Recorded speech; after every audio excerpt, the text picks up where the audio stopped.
I've been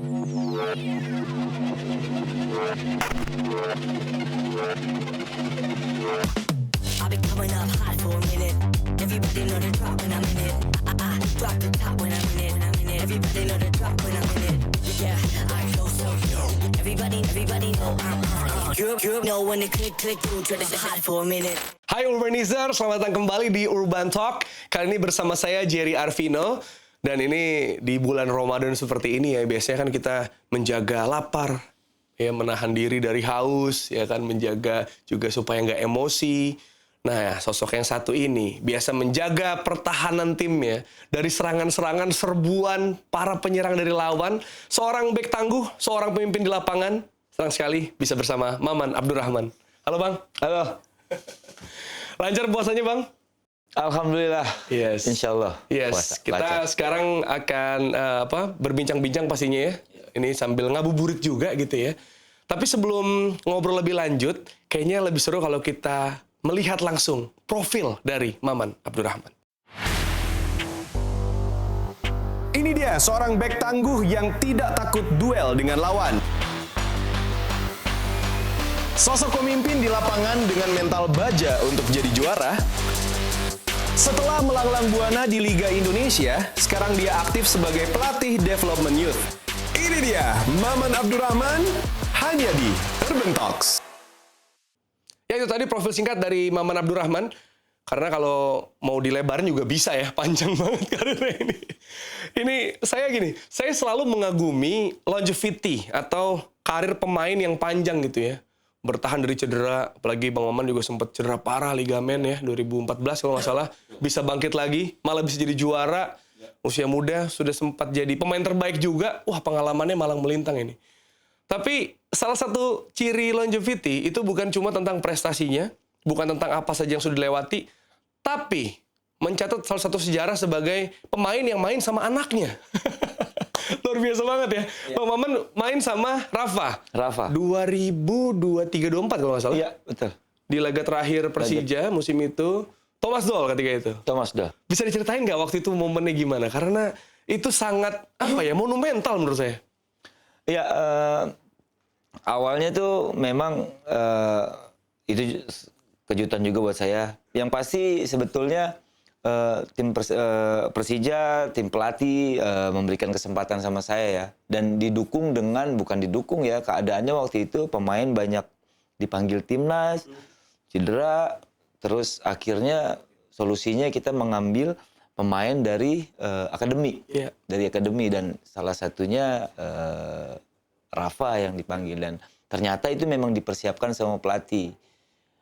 Itu dipersiapkan sama pelatih. Dan akhirnya cita-cita saya tercapai juga, alhamdulillah. Ya, terima kasih untuk Persija, Thomas Doll dan stafnya yang kasih kesempatan sama saya untuk wujudin cita-citanya dan bikin sejarah di Indonesia. Iya, luar biasa ya. Karena kita juga dengar kan, emang ada impian ya, bisa dibilang cita-cita sebelum pensiun pengen main sama anak gitu kan. Iya. Ada kan kalau di basket misalnya LeBron James pengen main sama anaknya, atau mungkin Andrew Johnson juga sempat di Eropa. Nah ini Maman Abdurrahman main sama Rafa Raditya ya. Iya, Rafa Raditya. Ini di laga terakhir bareng Persija, Bang Maman jadi kapten.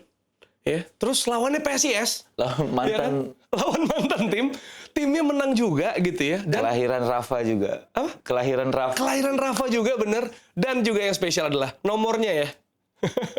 Itu nomor bisa gitu gimana? 5657. 5657, gimana ceritanya tuh? 5657 ya, memang dari akademi itu pemainnya pasti nomornya banyak, besar, nomornya pasti banyak dan ya udah biar gampang, biar nyesuaiin aja 5657 biar sama gitu. Akhirnya diurutin aja. Itu aja sih. Iya. Foto sebelahan gitu ya, bagus banget itu, bener-bener kayaknya menjadi momen ayah anak yang sangat luar biasa. Betul. Juga ya. Luar biasa. Luar biasa. Tapi kalau kita boleh flashback nih, kan sekarang kalau dilihat ya, kita kembali ke waktu itu. Awalnya PS PAM ya? PS PAM Jaya. Ya. Kemudian di Persija Tim gitu. Betul. Kalau nggak salah sekarang SSB-nya juga dipegang. SSB saya pegang alhamdulillah. Nah, berarti kan Bang Maman ini kembali ke akar ya. Betul. Kembali ke tempat di mana Bang Maman mengawali karir. Betul. Gitu. Nah, gimana? Kalau cerita tentang awal-awal itu gimana sih sampai akhirnya profesional ya. Ya di Pamjaya waktu itu saya memang benar ketika kelas 3 SMP saya ke Pamjaya, saya latihan di sana ya awalnya di sana, akhirnya berjalan waktu tidak langsung masuk seperti Suratin, saya berkali-kali gagal seleksi akhirnya masuk dari Sempat gagal juga ya? Sempat gagal juga. Wow. Sempat gagal berkali-kali gagal seleksi di Pamjaya untuk Suratin Persija Timur waktu itu. Akhirnya di tahun berikutnya saya masuk Persija Tim, kapten juga, terus juara.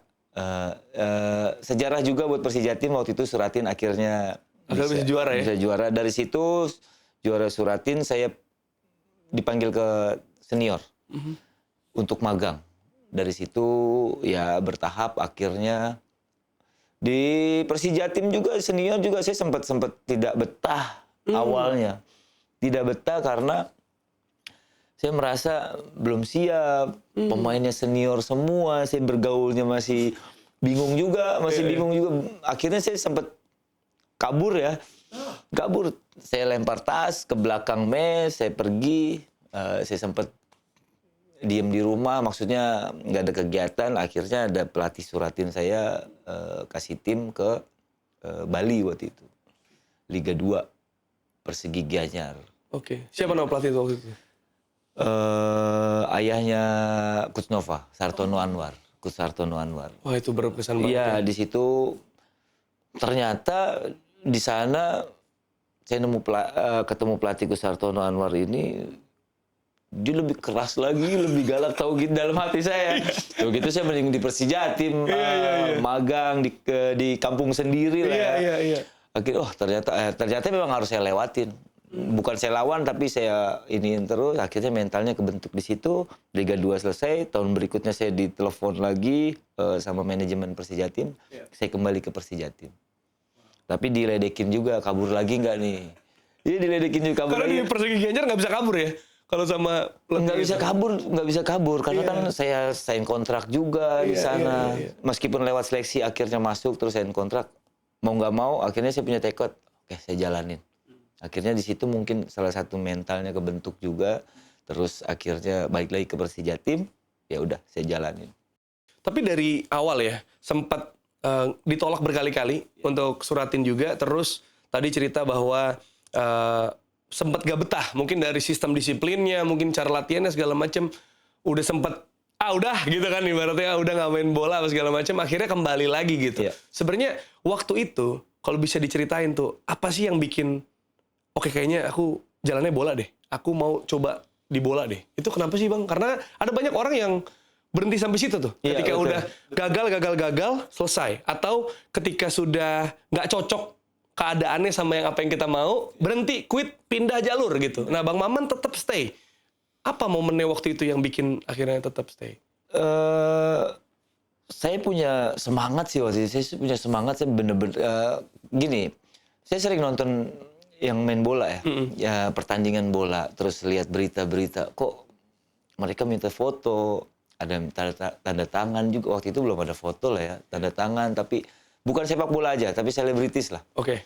Saya melihat kok keren ya mereka gitu. Terus juga akhirnya dari situ saya punya cita-cita nih. Terus cita-cita itu akhirnya saya tulis di tembok kamar saya itu waktu itu. Wow. Saya harus jadi pemain timnas.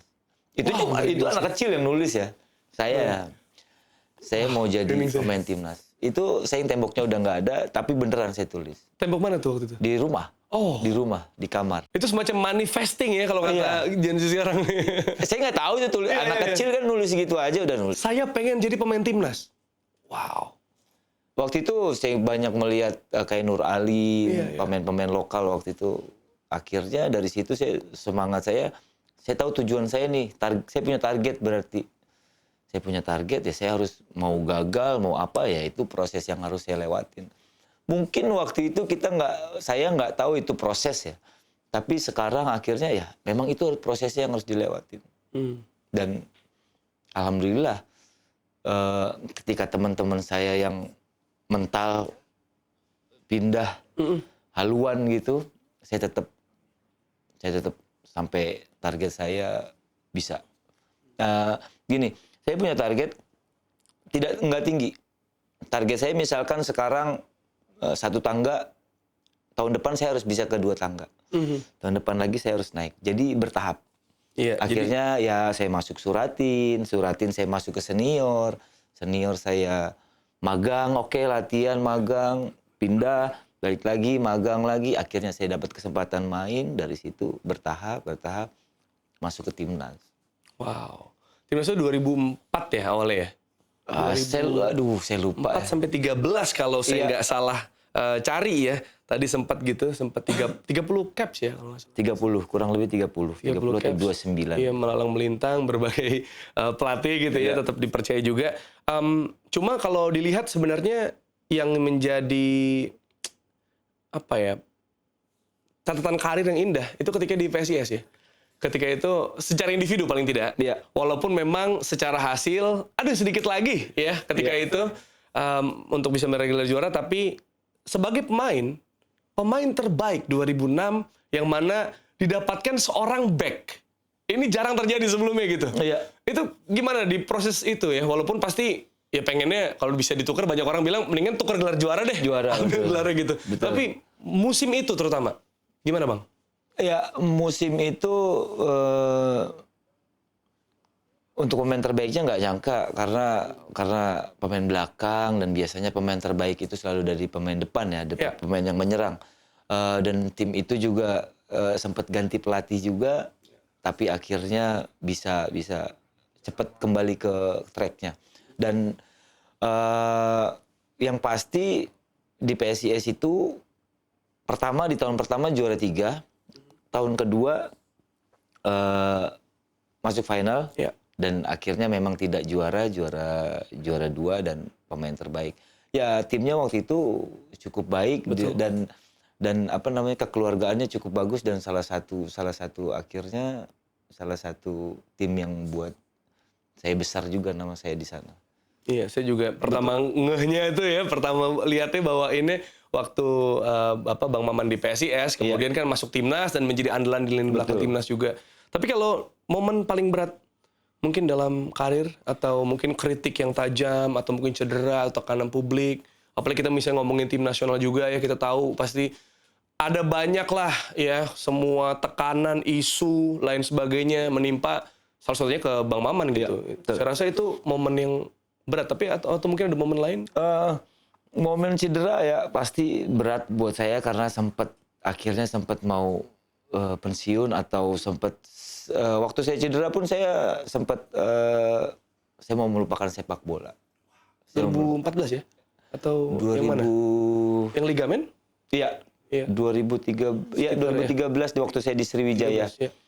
Saya sempat mau pensiun, melupakan sepak bola, tapi saya melihat Coach Bima, Boa Salosa, saya lihat kok mereka bisa kembali lagi, perform bagus. Wah, saya punya semangat lagi di situ. Akhirnya bisa kembali lagi. Terus masalah isu-isu satu Indonesia ngebully Iya, saya. pasti. eh, Itu gimana Bang? Untuk bangkit ya Bang? Wah, itu sulit ya, ditambah cedera. Wah, cedera juga agak sulit memperbaikinya lagi, mentalnya ditambah lagi dengan isu kayak gitu. Tapi akhirnya saya berpikir, selama saya nggak melakukan, kenapa saya harus terpengaruh dengan masalah itu gitu. Jadi akhirnya ya udah, saya fokus main bola, saya fokus latihan, saya fokus bagaimana saya mengembalikan perform saya gitu. Iya. Akhirnya bisa. Betul, karena saya ingat juga kata Bang Maman dan teman-teman juga ya, siapa sih pemain yang nggak mau juara gitu? Iya, betul. Rasanya itu nggak masuk akal ya Bang ya? Apalagi tim nasional ya harus juara itu. nggak Apalagi ada dengan lagi. semua proses Bang Maman ya, Betul. sampai di momen Sampai itu udah final gitu, Udah nggak mungkin ya Bang? Enggak. Kita Iya. pengen juara, enggak. Kita semua ya? Betul, semuanya. Bukan pengen cuma juara. supporter, Betul. tapi pemain juga. ya sudah pasti ya, berjuang. Karena terakhir juara kan kapan? Kita harus memberikan sesuatu Yes. untuk negara. Sebetulnya. Betul sekali. Dan ngomongin soal juara, ini akan ada turnamen besar yang kita penasaran kira-kira siapa juaranya di tahun ini ya, karena TVRI Nasional dan juga TVRI Sports akan menyiarkan Piala Dunia sesuai dengan arahan Bapak Presiden Prabowo Subianto untuk bisa Piala Dunia ini atmosfernya terasa oleh seluruh lapisan masyarakat Indonesia. Kita akan kembali lagi untuk ngobrol sama Bang Maman, atau mungkin kita bisa bilang Coach Maman setelah ini. Click, click, ooh, try to send this box to be a selfie fun. Piala Dunia FIFA 2026 akan digelar tanggal 11 Juni sampai 19 Juli 2026, akan tayang di TVRI Nasional dan TVRI Sports. Makanya kita nggak sabar untuk bisa menantikan pertandingan-pertandingan yang akan disiarkan nih ya. Dan kita juga nggak sabar untuk kembali ngobrol sama Bang Maman Abdurrahman. Bang, ini kalau dilihat ya, ini Piala Dunia kan event yang kita tunggu-tunggu gitu ya. Pastinya mungkin bagi Bang Maman juga, ya kita berharap suatu hari Indonesia akan sampai ke situ untuk kita dukung sama-sama gitu kan ya. Tapi kalau sebagai penonton mungkin dari kecil gitu, kalau dengar kata Piala Dunia atau menuju Piala Dunia itu gimana? Yang pasti ya pesta akbar sepak bola ya, ya itu seru. Ditunggu-tunggu ya? Ditunggu-tunggu. Apalagi kemarin sempat kita punya harapan dikit lagi Indonesia bisa masuk Piala Dunia. Tapi progresnya kerasa ya? Progresnya kerasa. Jadi kita akan lihat ke depannya. Mungkin Piala Dunia selanjutnya mungkin kita jadi partisipan juga. Cuma kalau ada tim jagoan khusus nggak di Piala Dunia ini sebenarnya? Jagoan khusus negara tuh suka Itali. Karena Catenaccio, karena back atau gimana tuh? Betul. Sosok idola? Betul. Karena saya melihat back-back di Italia ini bagus. Bukan bagus ya. Banyak semuanya di dunia ini banyak pemain-pemain bagus. Tapi waktu zamannya Maldini, Alessandro Nesta, Fabio Cannavaro, 3 pemain idola saya ini, dari situ saya mulai suka Italia. Ya, 2006 terutama tuh ya. Makanya itu tahun yang luar biasa banget nih Urbanizer. Karena 2006 Italia juara dunia. Cannavaro bahkan dapat gelar pemain terbaik ya, Ballon d'Or. Di Indonesia ada sosok back juga 2006 yang dapat gelar, yaitu Maman Abdurrahman. Ini tahunnya back kayaknya ya.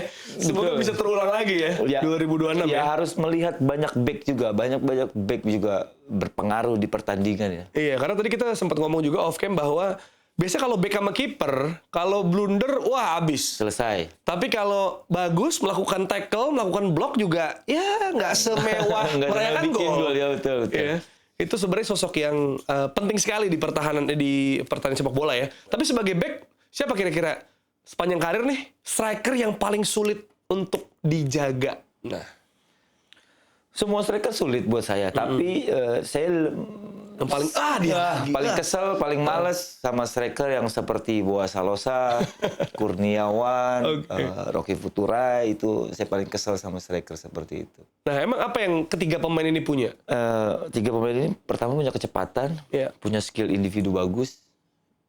Ya biasanya kan kalau punya skill individu kan dia punya gocekan bagus ya. Dan pemain belakang kan biasanya ketika 1 lawan 1 itu kan agak sulit karena membelakangi gawang. Dan dengan kecepatannya striker, pasti pemain belakang biasanya kewalahan.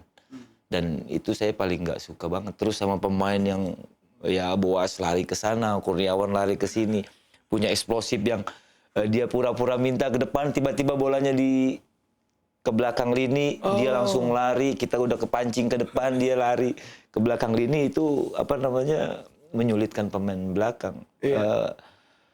Daripada seperti karakter yang BP, Gonzales, mereka bagus. Mereka penempatan, finishing bagus. Header, power ya. Dia juga bagus. Tapi ya kalau dipilih saya lebih suka yang seperti itu. Dia untuk duel ya. Dia hanya diam, minta di tempat. Ya kita pemain belakang lebih bisa menjaga itu aja daripada yang lari-lari itu. Duel enak ya kalau diajak lari lincah banget, waduh. Karena pemain belakang biasanya memang agak sedikit lebih lambat daripada pemain depan. Karena juga itu ya, kalau di dalam sistem itu kan kita tahu juga kadang ada offside trap ya, atau ada gimana. Nah kadang tuh striker licin itu bisa mengakali itu. Betul. Gitu ya. Jadi kadang tadi Bang Maman bilang sepersekian detik aja pura-pura maju, narik ternyata. Bisa lewat dengan kecepatan dia dibanding misalkan BP yang kecepatannya masih sama pemain belakang. Dari crossing aja ya bisa kita duel udara. Betul. Gitu. Itu 3 nama yang sebenarnya rada beda-beda tuh ya angkatannya gitu bisa dibilang ya. Jadi Bang Maman udah melawan semuanya, udah melewati semuanya. Tadi Rocky Putri udah sempet juga ya waktu itu ya. Rocky Putri di awal-awal, terus Kurniawan dan kemudian Boas Solosa ya. Solosa.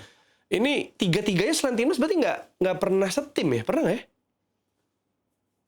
Rocky Fitra pernah. Oh, pernah Di ya? Persija Tim. Oh, Persija Tim waktu Persija itu. Tim pernah. Berarti Dia- baru masuk, Bang Maman baru masuk. Baru masuk ya. Musim kedua saya di Persija Tim kalau nggak salah. Persija. Yang Kice ya kalau Iya nggak salah. betul. Ya. Dia datang dari Hong Kong. Dia baru setengah musim kayaknya sama. Jadi ngelawannya di latihan ya? Di latihan, wah di latihan dia serius banget. Tabrak ya tabrak. Sepatu beda ya Betul, warnanya tuh. sepatu beda sampai sekarang, sepatu beda. Iya. Ya di latihan serius, jadi lawan juga pernah. Dan kalau Kurniawan sama Boas kan selalu jadi lawan ya berarti ya? Iya. Harus PR ngejagain mereka tuh. Betul. Ini Tapi sama-sama pernah di timnas sama mereka semua. Iya benar sih. Kalau timnas ya latihan ya maksudnya Iya. sama-sama lah. Coba lewatin saya atau Iya. coba bisa nggak cetak gol dari saya atau bisa lawan untuk apa ya? Untuk kebaikan tim nasional juga sebenarnya ya. Betul. Sama-sama latihan. Cuma kalau dari Bang Maman sendiri ya sebagai back, seorang defender, ngelihat sekarang mungkin sistem, skema, organisasi pertahanan yang ada di dunia nih, atau mungkin bebas nih, apakah di Eropa atau mungkin yang sekarang juga tertranslasi di Liga Super League ya saat ini gitu. Gimana sih sekarang dibanding di eranya Bang Maman dulu gitu. Walaupun pensiunnya belum terlalu lama tapi paling tidak di masa bisa bilang prime-nya atau masa-masa ya berarti sekitar ya menuju 2010 ya, 2006 ya kan, 2004 6 ke 2010-an lah berarti kan ya. Kalau Bang Maman yang prime banget itu dibanding sekarang nih. Ada mungkin perbedaan atau gimana? Ya sekarang ya perbedaannya cukup banyak ya sekarang. Sekarang ini lebih terstruktur, menyerang kita punya strukturnya, pakemnya misalkan 4-4-2, nanti ketika menyerang jadi berubah jadi 3-5-2, jadi 4-3-3 itu. Jadi formasi mah cuma di awal Ya, doang di ya. awal aja, tapi Pertandingan nanti berubah-ubah. pertandingan semuanya berubah. Sama seperti bertahan juga strukturnya sekarang udah lebih jelas. Menyerang kita 4-4-2, bertahan kita bisa jadi 5, 5-4-1. Ya banyaklah formasi-formasi yang jelas. Strukturnya sekarang udah lebih jelas dan pertandingan sekarang itu lebih ke skema. Oh. Kita harus benar-benar taktikalnya, lebih taktikal pertandingannya sekarang dan pemain harus lebih paham masalah taktikal, harus lebih pintar lagi karena kita lihat di luar aja sekarang striker seperti Haaland aja memang harus turun ke tengah lapangan untuk bertahan karena Memulai pressing ya bahkan ya. ya memulai dari dia dan dia juga lari juga nggak asal lari tapi bener-bener signal untuk pemain nge-trap di satu sisi atau di mana sesuai taktikal yang dikasih pelatih. Itu semuanya udah pakai taktikal sekarang. Pemain harus bener-bener belajar, taktikalnya bagus, individunya bagus, terus materi latihannya bagus dan akademisnya juga harus bagus. Iya, jadi benar-benar skema, taktikal, yang mana bisa dibilang peran antar posisi ini sebenarnya juga bisa bertambah ya. Betul. Karena kita tahu sekarang, bahkan nggak usah back deh, kiper, ball playing goalkeeper. Ya. Harus memulai serangan dari kiper. Betul. Bahkan sekarang back yang lakukan bukan back tradisional ya sebenarnya kalau kita lihat ya. betul. Ball playing bisa bawa bola ke depan, bisa progres umpan ke Yes. depan. Itu sangat berbeda. Sama seperti tadi Bang Maman bilang bahwa striker juga harus memulai pemain pertama yang filter Yang bertahan tuh. defend, ya. Gitu. Itu beda banget ya. Beda. Terutama tuntutan dalam hal ini sebagai seorang defender gitu. Iya. Beda sekali ya. Beda banget. Ya mau nggak mau ya pemain semua harus ini bukan untuk kepentingan pelatih tapi untuk sepak bola sekarang. Sepak bola saat ini ya mereka harus dituntut untuk lebih cerdas, lebih pintar dan lebih adaptasinya lebih cepat. Iya. Karena formasinya berubah. Betul. Kan sekarang ngelatih Rafa. Iya. Yang mana kalau saya nggak salah awal itu sebenarnya gelandang. Betul. Terus akhirnya jadi back. Nah ini pasti bukan cuma karena bapaknya seorang back dong. Iya. Dia jadi back. Gimana maksudnya waktu itu melihat apakah emang saran dari Bang Maman juga atau dari pelatihnya atau gimana? Karena kan ya sebenarnya secara postur juga cukup menunjang gitu ya. Iya. Gimana ceritanya dulu? Ya kebetulan kan awal saya latihan sama Rafa tuh memang saya yang megang di SSB, bukan di SSB ya, di rumah aja di rumah ya? saya latih. Terus akhirnya ke SSB, latihan di SSB. Awalnya memang menyerang lah ya, bukan pemain belakang. Dan saya lihat waktu itu di kategori usia memang dia banyak gol. Dia bikin banyak gol karena badannya lebih besar. Nalurinya juga nyerang ya. Tendangannya bagus. Tapi bertambah usia nih, saya lihat dengan lawan yang bagus juga, lawan yang berat juga. Saya lihat nih dia kok seperti agak kesulitan ketika misalkan main di gelandang, dia terima bola, menghadapnya ke gawang sendiri, tidak bisa langsung menghadap ke gawang lawan. Dia ya mungkin waktu itu scanningnya kurang, body shape-nya salah. Akhirnya saya pindahin ke pemain belakang nih, dan saya lihat akhirnya kok kayaknya lebih bagus, lebih bisa, lebih apa ya, lebih akhirnya dia bisa dribbling untuk drive ke depan ketika lawan strikernya ketinggalan sama dia. Dan saya melihatnya, oh mungkin dia cocok di belakang, ya udah saya teruskan di belakang. Akhirnya ya dia nyaman juga di belakang gitu, dan sampai sekarang dia bisa bertahan di pemain belakang dan progresnya cukup baik. Saya sih melihatnya lebih ke hampir sama seperti saya. Ketika saya dimainkan di gelandang bertahan, saya sadar saya sulit untuk balik badan. Dalam artian kalau dapat bola, ada lawan, pressing, saya sulit untuk keluar dari tekanan. Sulit untuk keluar dari tekanan. Beda ketika saya jadi pemain belakang, saya langsung menghadap ke lawan. Saya bisa dribbling, saya mungkin bisa gocek bola dari striker, itu masih bisa. Tapi ketika balik badan di press itu agak kesulitan. Dan saya lihat ke Rafa kok hampir sama. Akhirnya saya suruh, udah lu balik aja deh. Dibalik aja deh. Kayaknya lu back deh ya. Kayak gue nih karakternya. Karakternya udah sama lah, nurun lah. Dulu kan kita latihan bareng. Cuma memang sebenarnya menguntungkan juga ketika seorang back punya naluri nyerang tadi ya. Iya. Karena kan kita tahu ya ada banyak lah back di Indonesia juga ya. Tadi kita sempat ngobrol soal Cap Hamka, Jajang Mulyana. Ada banyak sekali lah back-back yang bisa golin ya. Untuk banyak gol ya dalam hal ini. Kalau golin aja mah bisa lah. Maman juga bisa pasti. Rafa juga diharapkan kayak gitu ya. Jadi nalurinya ada. Tinggal dia fokusnya di mana nih ya. Jadi di tengah, nanti kemudian dia bisa bikin gol juga. Jadi sebenarnya di era sekarang ya, kalau saya rangkum berarti sebenarnya dibanding tentang skill individu pemain ya. Ini kita ngomongin Piala Dunia ya, atau tim-tim besar.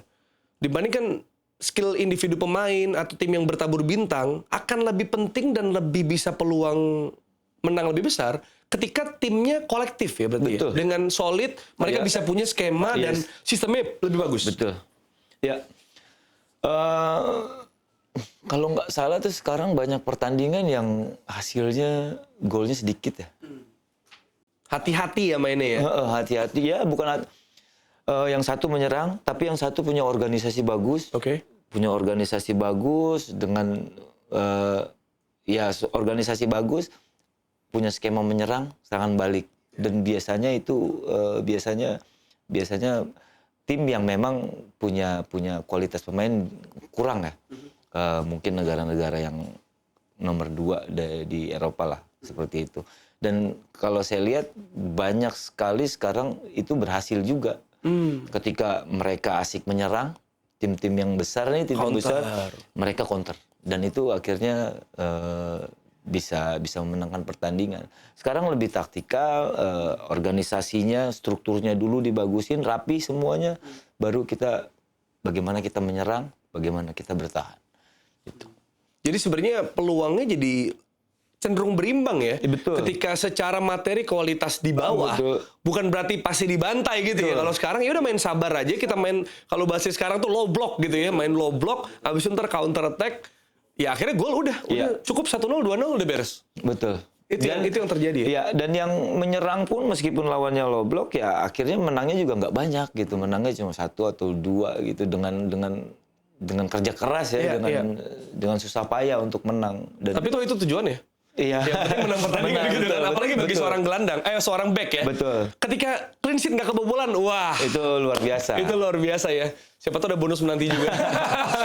Ya, Urbanizer, kita akan bahas lebih lanjut lagi tentang Piala Dunia. Kita juga bakal ngomongin tentang tim nasional, kita tentang pembinaan usia muda dan lain sebagainya. Pastinya jangan lupa saya mau ingetin sekali lagi Piala Dunia FIFA 2026 akan hadir di TVRI Nasional dan juga TVRI Sports yang bisa Anda saksikan beberapa bulan lagi. Jadi sabar-sabar, kalau sekarang kita akan kembali lagi untuk ngobrol sama Bang Maman sesaat lagi.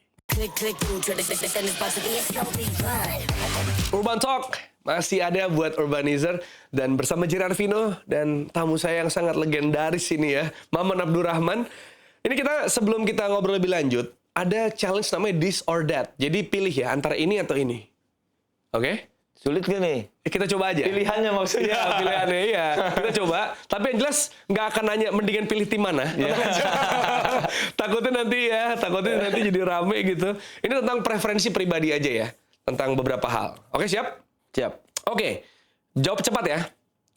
Nonton di stadion atau nobar rame-rame di rumah? Di rumah. Alasannya?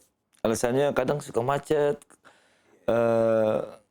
Sedikit kurang suka nonton di stadion. Ya, lebih santai aja ya di rumah ya. Oke. Final dramatis adu penalti atau menang telak 3-0? Lebih seru penalti kayaknya. Tapi kalau sebagai back pengennya 3-0 apa sih ya? 3-0 betul. Biar aman. Biar aman. Kalau nonton kayaknya adu penalti ya. Iya, Kalau ngerasain kayak betul, tegang betul, juga ya. betul. Bang, ya. Oke. Back keras tanpa kompromi atau back yang bisa build up dari belakang? Ball playing defender. Bisa build up dari belakang. Oh, kenapa tuh? Karena lebih dibutuhin, karena dulu kayaknya lebih keras ya. Ya, karena keras kalau salah juga pelanggaran. Tapi lembut, stylish, kalau bener pasti bolanya kerebut. Dan lebih dibutuhin di era Iya, sekarang. Oke. Striker cepat atau striker klinis yang dapat peluang dikit gol gitu. Yang klinis gitu. Tapi kalau untuk ngejagain, mending yang mana? Ngejagain. Karena cepat bingung, ya kan peluang dikit gol bingung juga. Sebagai back, enaknya ngelawan yang mana? Ini pilihan sulit nih. Curang nih pertanyaannya nih. Yang cepat aja deh. Cepat ya? Karena cepat nggak golin percuma. Benar. Kan? Itu bahaya. Gol jarak jauh atau build up cantik? Build up cantik. Kenapa tuh? Lebih... Ya sekarang harus semuanya tersusun, terstruktur. Iya. Kalau gol jarak jauh kadang ada hokinya juga ya. Iya, betul. Hoki-hokian ya, nggak selalu tendang ini takutnya kedapet counter. Betul. Build up lebih enak sih. Saya juga Build up sepakat. lebih ya, berarti kan skema yang dilatih Iya. berjalan. Oke. Wah, ini coach banget nih. Skema yang dilatih kata dia. Skema yang saya latih maksudnya gitu. Oke, selanjutnya. Ini kita ngomongin Piala Dunia ya. Tim favorit menjadi juara, tim unggulan, atau kuda hitam yang bikin kejutan? Saya sih lebih suka melihat kuda hitam jadi unggulan. Kenapa? Jadi kejutan. Kenapa tuh? Saya suka aja ketika waktu Ceko final di Piala Eropa tahun berapa tuh? Sempat semifinal ya, 2004. Nah, saya suka aja yang tuh. Yunani juara itu ya. Yunani terus Turki. Iya, Saya suka aja ngelihat berarti mereka punya, meskipun dengan materi kelas Iya. 2, mereka punya semangat dan punya berarti kan punya pembinaan, Iya, organisasi, struktur yang bagus. Dan mungkin tampilnya lebih minim beban ya, Betul. karena tidak diperhitungkan gitu. Betul. Karena kalau dari kita lihat ya, ketika Bang Maman mendapatkan pemain terbaik di PSIS ketika itu, Iya. ya PSIS tim yang bagus, tapi kan sebenarnya banyak unggulan lain. Betul. Nggak ada yang menduga PSIS peringkat 3 terus akhirnya runner up gitu kan, bahkan ada di runner up gitu. Waktu itu juga pastinya ya kalau jujuran nggak banyak yang menduga nggak sih? Saya juga nggak menduga. Sempat ada ini ya, kandidat ya, cuma nggak bakalan jadi pemain terbaik, tapi berusaha maksimal aja. Bahkan timnya juga kan, maksudnya timnya juga bukan kayak unggulan juara banget nggak sih? Benar. Dari banyak orang Iya, gitu. betul, dari banyak tim bukan yang unggulan juga. Karena materinya ya mungkin bisa dibilang kurang mentereng dibanding yang lain. Tidak semewah yang lain. Iya. Mungkin ya. Tapi ternyata kolektivitas bisa membuat bisa minimal runner up ya paling tidak waktu itu ya. Oke. Satu lagi. Jadi pemain di Piala Dunia atau komentator eksklusif TVRI? Jadi pemain di Piala Dunia. Anda bisa mengubah waktu ya. Karena udah pensiun jadi apa? Komentator di TVRI aja. Iya, itu ya. Coba TVRI tolong dengarkan komentar eksklusif. Jadwalnya udah coba dikosongkan ini sama Bang Maman ya. 11 Juni sampai 19 Juli ya. Iya. Tinggal tunggu panggilan kan. Nanti latihannya digeser dulu ya. Betul. Karena kan jamnya tuh Nggak bisa. Kalau nggak bisa ya? nggak bisa. Kita Nggak bisa ya? latihan harus. Lolos ujian. Lolos ujian nih Coach Maman ya. Luar biasa. Jadi jadwal Piala Dunia aja yang digeser. Tapi mungkin rada ini juga karena sekarang kan mainnya di Amerika, Meksiko, Kanada kan. Jadi mungkin jamnya juga bisa nggak bentrok banget lah ya. Jadi pas udah Pagi ya? mungkin iya. Siang ya? Biasanya pagi awal sih ya. Jadi mungkin kelar komentator masih bisa latihan pagi tuh ya kan. Masih kena tuh kalau latihan jam 7 biasanya. Betul. Masih bisa kena harusnya. Oke.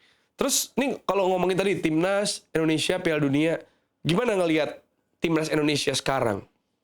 Apakah ini memang wah ini sebenarnya sedikit lagi atau yang kemarin harusnya udah bisa lolos atau sebenarnya masih ada beberapa hal yang perlu dibenahi lagi gitu kalau dari kacamata ini ex-player ya, ex-player sekarang coach juga dan ya pasti main di timnas juga gitu ya, pasti tahu kan progres yang terjadi di tim nasional, melihat sekarang ya pemain sekarang mungkin apapun ya, pelatihan ya, kepengurusannya apapun dari angle manapun, melihat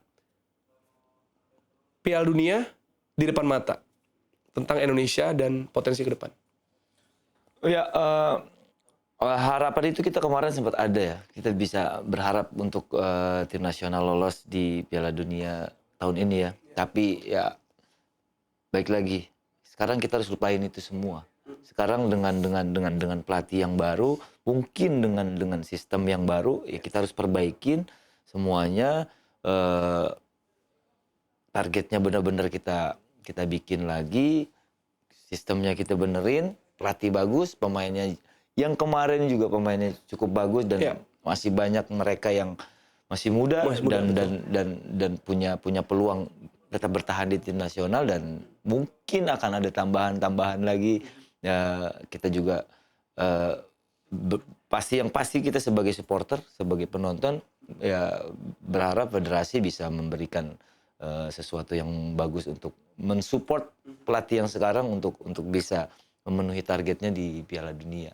Ya, siapa tahu pemain tambahannya Rafa kan masuk Piala Dunia. Gimana Barno ya? Amin ya. Bapaknya gagal, anaknya berhasil sih nggak masalah berangkat ya. Kita nggak ada yang tahu nasib orang kan. Betul. Karena kan 2030 nih masih mungkin banget loh. Betul.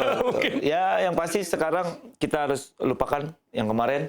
Sekarang kita punya pelatih yang baru. Kita berharap dengan sistem, taktikal, skema, pelatih yang baru sekarang bisa memberikan apa ya, dampak yang positif untuk timnas Indonesia dengan track record mereka yang coach yang kemarin coach yang baru ini membawa Kanada lolos Piala Dunia, yang mudah-mudahan itu menjadi ayo jaga semangat kita lah. Yang kemarin kita sampai semangat, balikin lagi semangat kita untuk support tim nasional yang betul. Sekarang. Saya juga sempat interview kebetulan waktu pertama pos itu undian drawing AFF ya. Sekarang tuh namanya ganti Asian Championship kalau nggak salah. Jadi saya ngomong sama beliau, ya dia juga bilang bahwa dia memang baru datang, tapi dia kayaknya udah banyak mendengar dan udah mengerti kita nih supporter kita nih layak dapat gelar gitu, layak dapat kesempatan gitu. Jadi maksudnya memang beliau orang asing ya kan, baru datang juga, tapi kayaknya udah mulai dapat cerita lah ya. Jadi dia bisa merasakan betapa sufferingnya gitu, betapa menderitanya kita dengan berbagai harapan. Kita sering runner up terus gitu kan di ASEAN bahkan di AFF. Akhirnya pengen dikunci gelar deh kali ini di next turnamen gitu harapannya ya. Dan juga sekarang kan juga salah satu pilarnya kan Rizky Ridho ya. Rizky Ridho, Persija juga, back juga, mungkin relate juga sama Bang Maman gitu. Aku juga ngobrol. Jadi ya kelihatan ya sekarang ada progres di sana, kepemimpinannya ada dan dia bisa golin juga dan benar-benar posisinya juga enak banget ya untuk build up tadi ya. Build up bagus banget dia. Kartu juga jarang, kasar juga nggak terlalu kasar. Ya kadang memang ada momen harus keras, bukan kasar ya, keras. Ya, tapi dia tetap bisa banyak main di timnas, jarang kartu ya jarang akumulasi maksudnya. Jadi itu awal yang baik ya, maksudnya bisa dibilang progres potensi ke depan gitu. Tapi gini, kita nggak akan ngomong kritik karena udah banyak lah netizen lakuin. Tapi kalau dari Bang Maman sendiri, saran mungkin atau apa ya, suntikan semangat atau apa gitu untuk tim nasional kita? Ada nggak Bang? Terutama yang udah ada kemarin gitu ya. Siapa tahu ada dari kacamata Bang Maman sebenarnya bisa ini gitu. Lebih ke saran aja yang kita positif aja. Enggak, kalau saya sih lebih ke ini aja. Apapun yang diterapkan sama pelatih, coba kita jalankan. Karena pelatih ini pelatih maksudnya siapapun pelatihnya, kita harus percayakan ke dia. Ketika ada yang sudah melebar, yang lain-lain, baru kita bisa intervensi. Tapi ketika selama berjalan baik dan kita ikutin prosesnya apa yang dilakukan sama pelatih. Dan saya melihat pelatih sekarang juga cukup baik ya. Dia datang langsung ke campnya Persija untuk nonton langsung Persija. Itu kan salah satu usaha dia untuk bagaimana bisa secepatnya mencapai targetnya gitu. Dan kalau saya sih sebagai penonton kita harus support apapun keputusan head coach, apapun keputusan pelatih kita harus support. Jadi percaya sama pelatih ya? Percaya sama pelatih, kita lihat bagaimana kerjanya. Dan kita lihat juga jangan hanya sekali, 2 kali, 3 pertandingan, tapi lihat dari satu pertandingan ini progresnya ke pertandingan kedua seperti apa. Oke, hasil nanti dulu. Tapi kita lihat progresnya. Itu yang harus kita lihat. Karena memang untuk menilai saya rasa memang ada banyak juga nih ya indikator-indikator, misalnya cara bermain, misalnya pemilihan pemain, misalnya ini kalau biasanya karena bawain pertandingan gitu Bang Maman, tactical adjustment di lapangan gitu. Itu kan yang kita perlu lihat dari sosok pelatih gitu ya. Bukan cuma cerita tadi Bang Maman bilang di luar-luar ntar dulu deh gitu.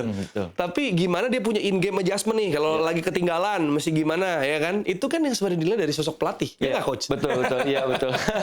Iya betul. Karena kadang tuh orang cuma hasil aja gitu. Betul. Padahal banyak dilihat bagaimana misalnya sekarang nih Coach Maman ngebina pemain muda, memberi kayak kita ngomong Thomas Doll misalnya contoh, memberi kesempatan bagi Rafa juga bermain. Itu kan sebuah hal yang juga dimiliki oleh pelatih ya. Itu level dunia loh hitungannya. Betul. Ya yang pasti pelatih nanti harus bisa cepat adaptasi di dalam pertandingan ya. Ya yang seperti yang dibilang tadi, semuanya harus paham. Banyak memang penonton maunya menang, kok ini diganti. Mereka nggak tahu, misalkan kondisi fisiknya nggak bagus, pemain itu sendiri yang minta diganti atau ada taktikal yang memang pemainnya harus diganti. Kita harus butuh pemain yang lebih agresif, butuh pemain yang lebih bertahan. Atau dia masukin siapa, kita harus merespon gitu. Dan ya mudah-mudahan, saya yakin netizen sekarang udah lebih pintar, ya harus lebih support lagi. Ya, semoga hasil baik buat timnas Indonesia pastinya. Nah, ini juga penting ya karena momentum Piala Dunia ini hadir di TVRI dan bisa menjadi inspirasi buat anak-anak di daerah, buat anak-anak di seluruh Nusantara seperti yang juga diinginkan juga oleh Bapak Presiden Prabowo Subianto ya, bahwa ini menjadi kesempatan jadi seluruh Nusantara merasakan atmosfer Piala Dunia. Jadi nggak cuma tertentu aja tapi bisa disiarkan di banyak penjuru Indonesia lah. Mungkin ada pesan buat penonton, buat anak-anak daerah atau mungkin buat netizen juga boleh untuk urbanisan di sini tentang momentum Piala Dunia ini. Ya kalau saya masih kecil sih saya sangat menunggu pesta sepak bola dunia ini ya, dan yang pasti ya kita harus menikmati aja. Kita harus enjoy, kita harus support, kita harus sebagai penonton yang baik kita harus support memeriahkan pertandingan Piala Dunia ini.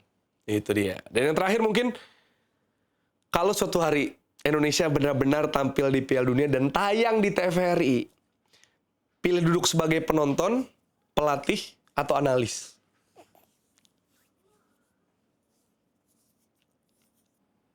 Ya, saya mau jadi pelatih. Pelatih timnas ya? Apalagi bisa melatih Rafa. Betul. Ada di sana. Iya. Ya, amin. Kita doakan ya. Semoga doa di bulan Ramadan terijabah. Betul. Saya ingat tulisan saya mau jadi pemain timnas. Oke, sekarang harus diganti. Iya. Saya ingin membawa Indonesia ke Piala Dunia mungkin betul. Gitu ya. Entah sebagai apapun ya. Betul. Bahkan kalaupun bisa dibilang sebagai warga negara. Betul. Sebagai supporter atau mungkin bahkan sebagai ayah dari anak yang main di Piala Dunia. Betul. Ya, bisa aja ya. Terima kasih banyak Bang Maman, Coach Maman. Oke, terima kasih. Semoga sehat terus, semoga lancar puasanya. Amin. Dan Rafa, Keanu, dan ya juga yang masih kecil juga nanti mungkin ada pemain timnas ya nanti. Terima kasih banyak atas kehadirannya di Urbanto. Sama-sama. Dan terima kasih banyak Urbanizen sudah menonton Ini seru banget ngobrol-ngobrol sama Maman Abdurrahman. Sebenarnya sih bisa dipanjang-panjangin lagi nanti ya. Di episode selanjutnya nanti ketika waktunya bertemu begitu. Dan jangan lupa juga bahwa Piala Dunia FIFA 2026 akan berlangsung tanggal 11 Juni sampai 19 Juli 2026 ditayangkan langsung di TVRI Nasional dan TVRI Sports. Jadi saksikan terus juga Urban Talks karena saya akan ngobrol-ngobrol sama bintang-bintang lainnya untuk Anda Urbanism. Sampai jumpa dan saksikan terus TVRI. I've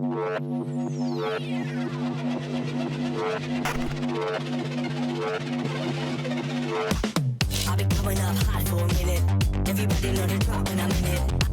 Drop the top when I'm in it. Everybody know the drop when I'm in it. Yeah, I go so everybody know I'm you know when they click through to the hot for a minute.